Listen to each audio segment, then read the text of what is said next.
ஒரு காட்டுல ஒரு பெண் புறா இருந்துச்சான். அந்த பெண் புறாவை 2 ஆண் புறாக்கள் சின்சியரா காதலிச்சிட்டு இருந்துச்சான். இந்த 2ல எதை சூஸ் பண்றது, எது நேர்மையா உண்மையா அதை லவ் பண்ணுது அப்படின்னு அந்த பெண் புறாக்கு தெரியல. ஸோ 2 ஆண் புறாவையும் கூப்பிட்டுட்டு ஒரு விஷயத்த அந்த பெண் புறா சொல்லுது.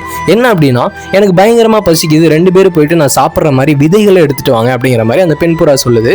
முதல் ஆண் புறா போது முதல் ஆண் புறாக்கு 2 விதைகள் கிடைக்குது. இந்த 2 விதைகளையும் எடுத்துட்டு வந்து அந்த பெண் புறா கையில அந்த புறா கொடுத்துருச்சு. 2வது ஆண் புறா போது 2வது ஆண் புறாக்கு 10 விதைகள் கிடைக்குது. அந்த 10ல 5 விதைகளை தான் சாப்பிட்டுட்டு 5 விதைகளை அந்த பெண் புறாட்ட போய் கொடுக்குது.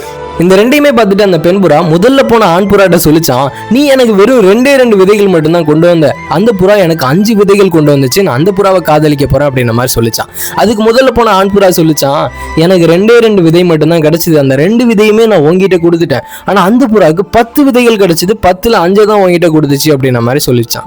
இப்ப நீங்க சொல்லுங்க, அந்த பெண் புறா எந்த புறாவை காதலிக்கிறது சரி, எந்த புறா அந்த பெண் புறாவை உண்மையா காதலிச்சிருக்கு?